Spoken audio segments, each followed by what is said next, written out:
initially, the G20 has clearly been a fire rescue squad, and it proved very successful in this role, both in macroeconomic terms with consensus about the stimulus policies, and successful in launching a wave of financial regulation, which has progressively developed until the Seoul summit with two important agreements. On the other side, we see that 2010 proved in some sense a little, little disappointing because the summits, both in Canada and in Korea, gave an opportunity to see major differences between the different countries regarding macroeconomic policies, exchange rates, imbalances, and things like that. So clearly now, in 2011, the G20 is facing a bifurcation, a crossroad. Either it continues to be what it has been in the past, crisis management tool, and possibly it would be extremely important to have this tool if new crisis could occur. But what we wish is rather to see the G20 transform into an economic steering committee, step by step, and add new issues to its agenda. Well, you know, I think that the summits are always interesting for the leaders because it's a unique opportunity for them to meet directly.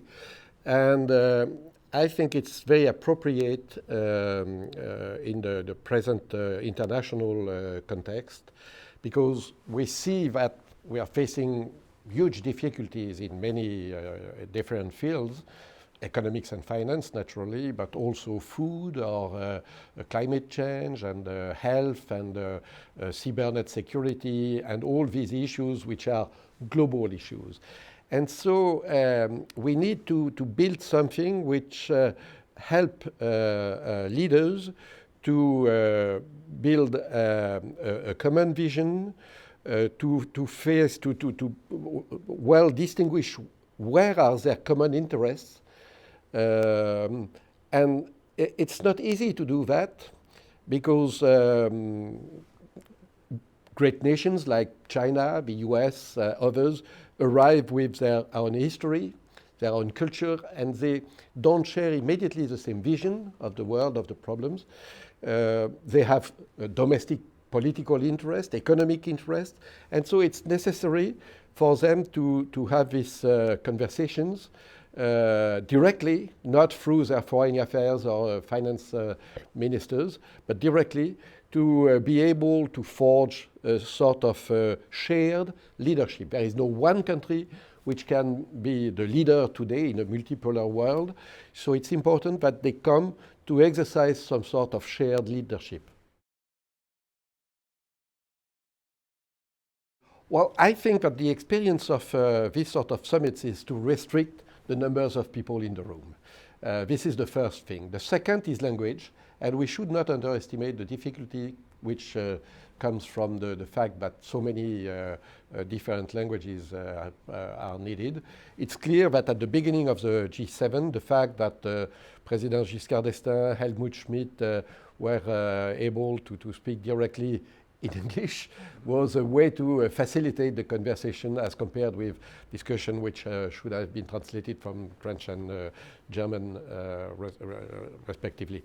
So a small number of people, no staff, no ministers, no attendants. That's the best thing they can have to be involved in these meetings, in these discussions. Well, that's a good idea because we see that the G20 is a relatively informal club. It has the merits of a club and of informality, but it has also the weaknesses. And we see that the Troika, under the Korean presidency, which proved an excellent presidency with a splendid organization, with a great summit and significant achievements, the Troika did not work very well last year. And what I hear this year under French presidency is that, again, it doesn't work very well. So I think that this is not the responsibility neither of Korea nor France. There is something which is not very efficient in this process. And in this sense, the non-permanent secretariat or something flexible but giving a sense of moving from one step to the following would certainly be helpful.